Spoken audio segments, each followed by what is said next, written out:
Hello and welcome to Chris's Creative Corner, episode 5. My name is Chris Cole and I am a small-time published author.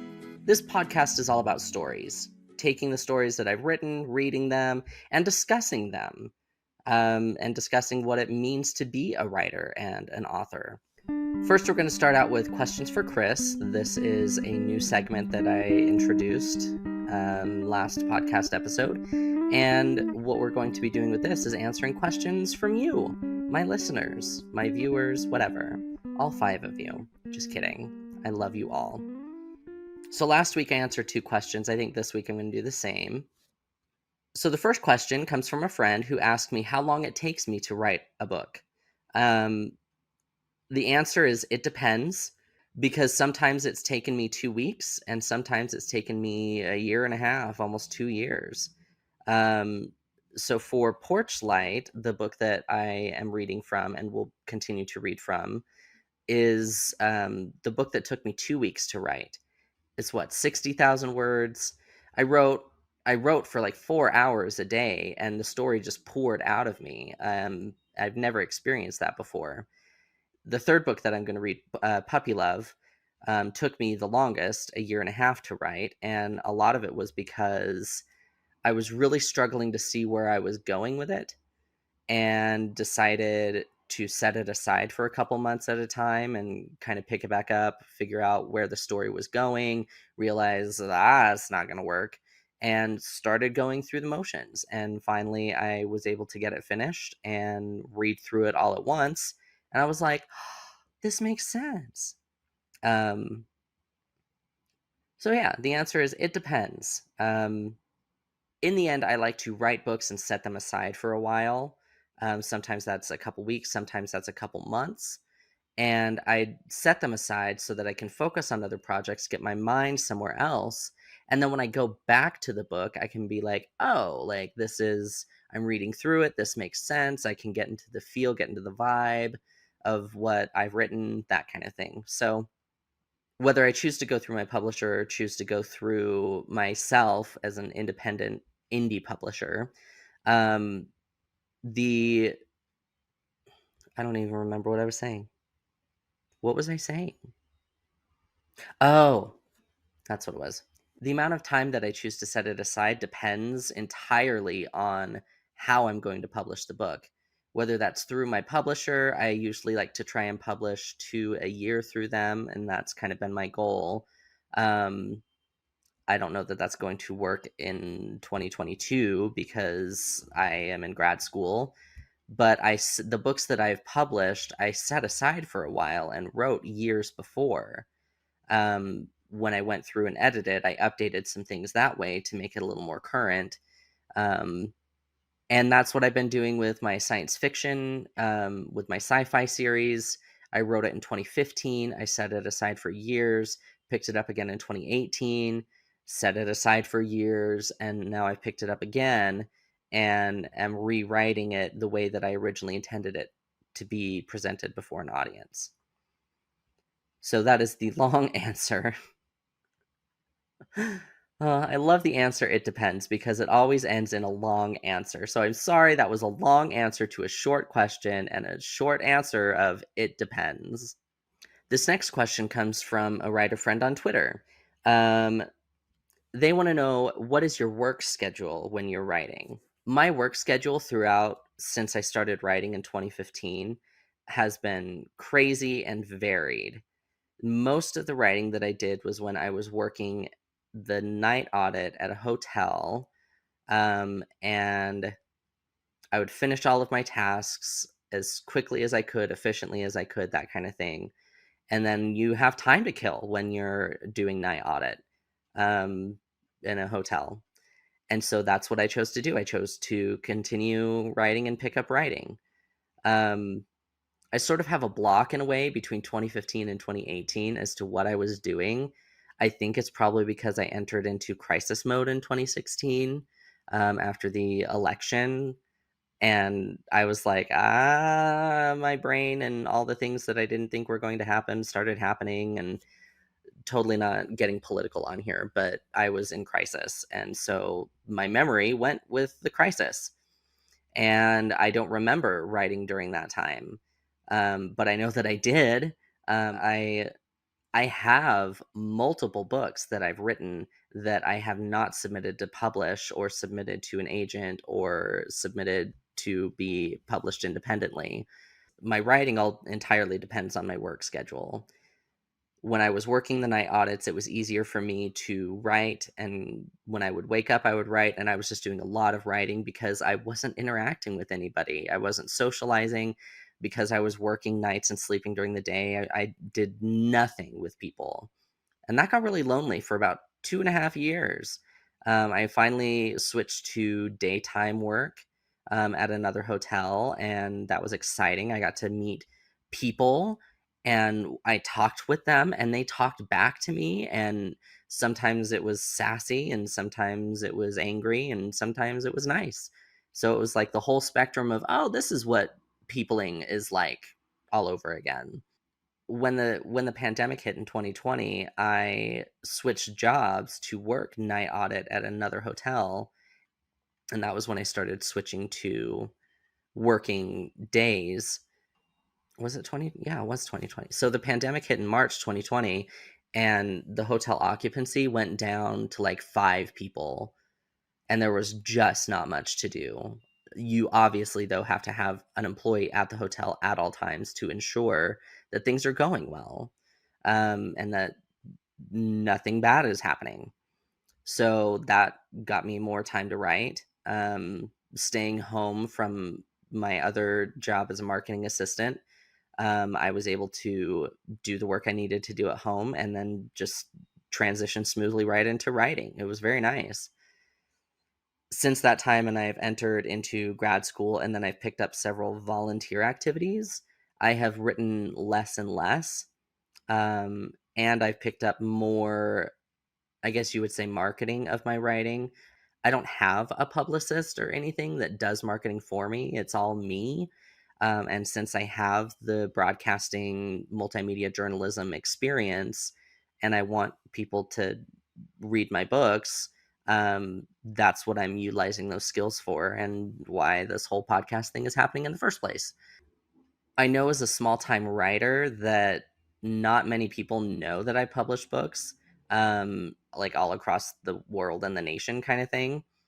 I've lucked out and had my book sell internationally, which I don't understand how.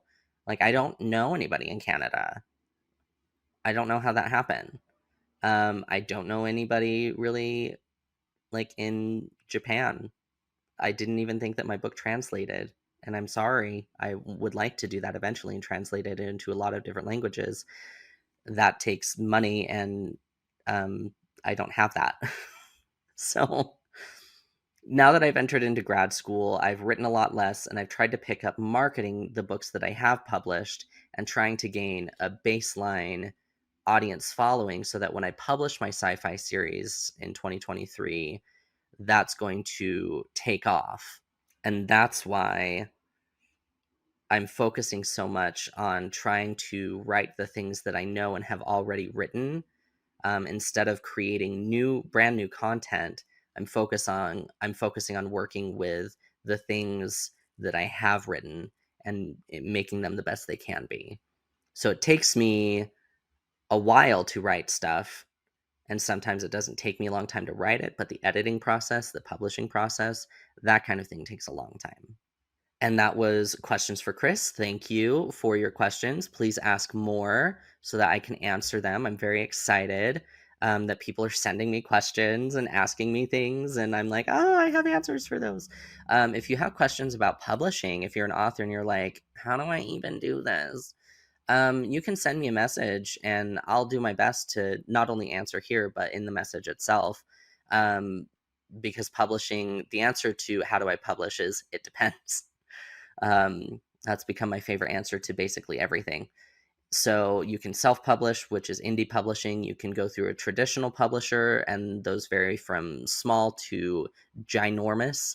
And from there, that involves either not having an agent or having an agent and querying your work and all sorts of things. So There's stuff that goes into publishing that I was like, I don't even know how to do this. And then I started looking into it and joined a writers community on Twitter and on Facebook, and those things really helped. So if you're an aspiring author or a writer who's looking to publish their stuff, look into that. Look into the communities that already exist, and there's plenty of articles out there about being a first-time writer and publishing your stuff.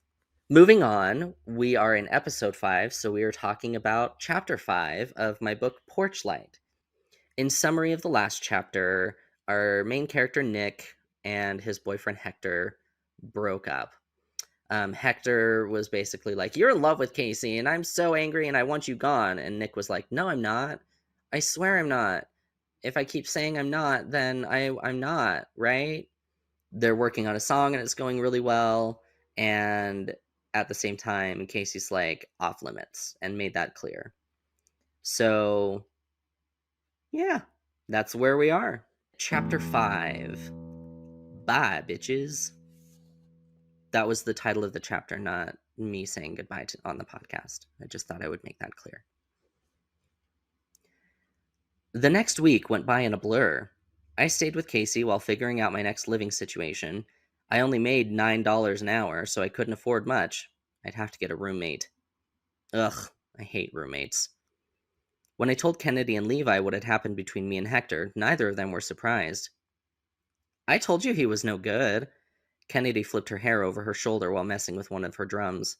I mean, I knew you in high school before you were out to most people, and you were obnoxious. You're so much better now, and it still wasn't enough for him. Them's the breaks. Levi had always been a man of few words. We contacted Ackerman Records and had them send a copy of the contract to Casey's address. They sent it out really fast. It got to us by Friday. And we posted on all of our social media that we'd been signed. They all blew up. We got requests for merchandise almost immediately. Our new record label told us they'd worry about that. And they did. One of our high school friends had made our band logo, and they took it and ran with it. Shirts, sweatshirts, mugs. They were all available within 2 days. We loaded up on the stuff, too. Meanwhile, people I hadn't spoken to since high school came out of the woodworks to wish me success, and my parents still hadn't called me.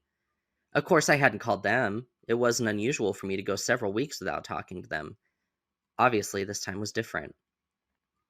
We all went down to the Amazon to celebrate again, but I didn't drink as much this time. I helped Casey get back inside after we got home. He was really drunk. I laid him down in bed, where he promptly began to shove his clothing off, leaving him in nothing but his underwear and socks. Come here. He motioned lazily to me, and I leaned closer, only to have him grab me and bring my lips to his. I pulled away quickly. Casey, you said... I just like kissing you. I still resisted. You said we could never be together. He sighed, his eyes still closed. It isn't... I want to kiss you. I felt all the blood leave my head, and reason along with it. I leaned in softly and pressed my lips to his. Like this? Yes, you're a good kisser. He continued to gently stroke my face as I kissed him. I gently rested my hand on his chest. A surge went through my stomach as I moved my hand to his nipple and began to rub it between my thumb and finger. He moaned into my mouth, his other hand grabbing mine, and instead of pulling me away, moved it down, lower and lower, until I had him in my hand. He moved against my hand and continued to do so for several minutes, gasping and moaning. Nick. With a final moan of my name, he finished and lay still. He gave me another soft peck on the lips. You're... And he passed out. I sat up on the bed, looking at him displayed before me. I couldn't believe that had just happened. And after what he'd said. Did I... Oh God. I crossed the line. And there was no coming back from this. He was going to wake up in the morning and be so mad at me. He was never going to forgive me. I was going to lose my best friend. Maybe he wouldn't remember? He was pretty drunk, after all. Evidence. I had to get rid of the evidence. I walked to the bathroom and grabbed a washcloth, running it under the sink until warm water poured out. Then I went back to the bed and carefully cleaned him up, wiping as gently as I could so I wouldn't wake him. He didn't even stir. Once that was all done, I pulled his underwear up and draped a blanket over him. Then, deciding not to continue our sleeping arrangement, I laid down on the couch. He told me it was no problem for me to sleep in his bed. It was a king, after all. But not tonight. I didn't sleep very well. I stayed awake, worrying what he would remember. Luckily, I had to be at work at 7, and he was still sleeping when I left. The whole day we went without talking, no texts or anything, and when I got to rehearsal later, he was busy working with Levi on coordinating their riffs on one of our songs, so it wasn't until rehearsal was over that he approached me. "How was your day, Nick?" "Oh, same shit, different day. You?" "Good, good. Hey, listen." His eyebrows twitched. "I'm not sure if it was a dream last night, but did we do anything when we got home?" I could feel blush creeping up my face. "Well, you kissed me again, and you put my hand..." He shook his head. "Shit, dude, I'm sorry. I don't mean for that kind of stuff to happen." I patted his leg softly. "It's alright." "No, it's really not. I just I just get really horny when I drink, apparently. Next time I'll just have to make sure there's a really hot girl there." "Yeah." And that was it. I was grateful I didn't lose my best friend, but I was also still clearly hung up on the idea of being with him. I hated Hector for saying that. He put that idea in my head. I hadn't even thought about being with Casey until he said something. Yeah, he put that idea in my head. The following Monday, everything got real. We had signed the contract and sent it back. They received it and sent us our booking information on a flight that Wednesday. My hotel manager was not very understanding. "A month? That means I'm going to have to work Heather 5 days instead of 3, and Bethany's going to have to cover 2 of the morning shifts while doing her manager duties." "I know. I'm sorry, but this is a huge opportunity." She sighed and leaned back in her chair. "Junior, I can't wait for a month for you to come back. I'm going to have to hire someone in the meantime, and that will take away your job. I just can't have it waiting for you when you get back." I leaned back, copying her posture. "Sandy, I get it, but think about this. You're going to have to advertise the job, get your pool of applicants, weed them out, get their new schedule mixed in with everybody else's, and train them for 2 weeks before being able to leave them alone at the front desk. That means they'll have a week alone at the front desk, making those first mistakes and calling people all the time to help them, and then boom, I'm back. Is it really worth going through all that when you can just have someone work a few more shifts and wait for me until I get back? Plus, you'll have to pay double because you'll need 2 people on shift for 2 weeks. So you'd actually be saving money by keeping me on." She was silent for a moment, looking at me behind folded hands. Then she shook her head, smiling in spite of herself. "You're sure you're not a politician?" Amazed I kept my job at the hotel, Sandy put me on hold. It was a good thing I'd saved up some money, otherwise I wouldn't have been able to afford to eat in Nashville. Of course, the record label was paying for a lot of that, too. The next day, we were all boarding a plane. "This is the first time I've ever flown," I told them as we made our way to our seats. "You haven't really gotten out much, have you?" Kennedy asked me. "No, we've gone on a few family vacations. I remember going to the Grand Canyon when I was 8 or 9. I kept getting too close to the guardrail and Mom kept freaking out. Dad called her a shrew." "Wow, your parents sound like real gems." I sighed and looked out the window. King was a city of about 50,000 people. Here I was boarding a plane for the first time to go to a city with more than 700,000 people in it.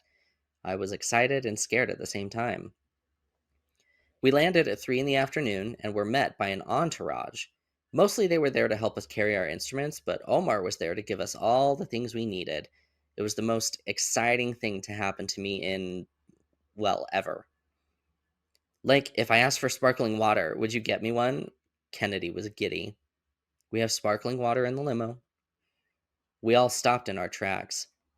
Limo? It was unreal. They were clearly pulling out all the stops for us. Maybe we were better than I gave us credit for. Did they think we were going to be the next big thing? Once we got in the limo, Casey immediately stuck his head out at the top and spread his arms wide. He'd always been a free spirit like that. Kennedy laughed and opened her sparkling water, while Levi simply sat there, looking impressed. Me, I was perfectly content to enjoy the regular water in the limo. Sparkling water was nasty. Watch out for low-hanging bridges, Casey. Nick, you have to get up here. Casey reached back into the limo and yanked me up with him. I squeezed myself in next to him, the wind whipping through our hair. How fucking cool is this? He was ecstatic and hugged me close to him. Well, sure, but we've got a lot of work ahead of us, Casey. He shook his head and rubbed the top of my head, messing up my hair. You're such a Debbie Downer. No, I'm saying we have work ahead, so let's celebrate now. That night, we settled into the suite at the hotel. They put us all in the same room. There were 2 bedrooms and 2 pull-out sofas. Plus, it was posh. At least I'm pretty sure that was the name of the decor. I'm not that kind of gay. Omar took us out to a fancy dinner and outlined our schedule for the next month. Not just time in the studio, but time with press, doing performances on local morning shows, making a music video. It was all just so unreal. His concept for the music video was crazy. He wanted each of us to film some kind of intimate-looking scene with members of the same and opposite sex. A kind of we're wild and free and we're not sorry about it kind of thing to go along with the song. I mean, don't expect me to make out with a dude or something.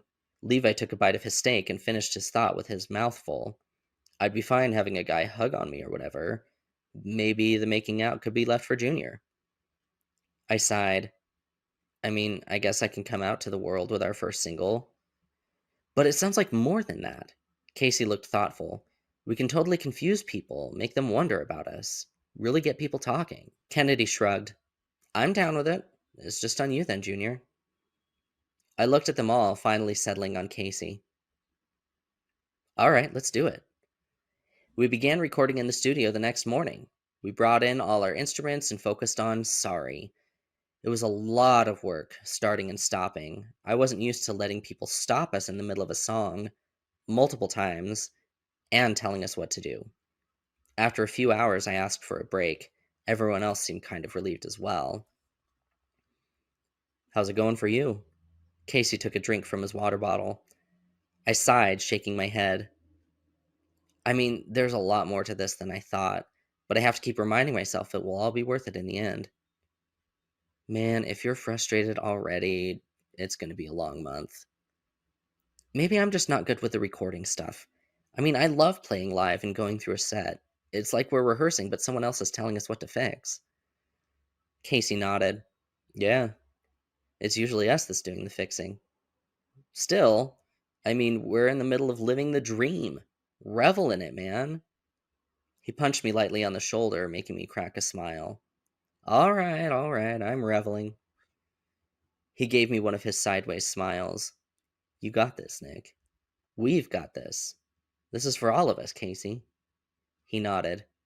Yeah, we've got this. That is the end of Chapter 5. In Chapter 6, Nick is forced to confront some of his feelings with his band members, so look forward to that. That's all for this episode of Chris's Creative Corner, where I am currently reading my book, Porch Light. If you're interested in continuing, please subscribe. Make sure that you are tuning in every week, and we'll see you next time.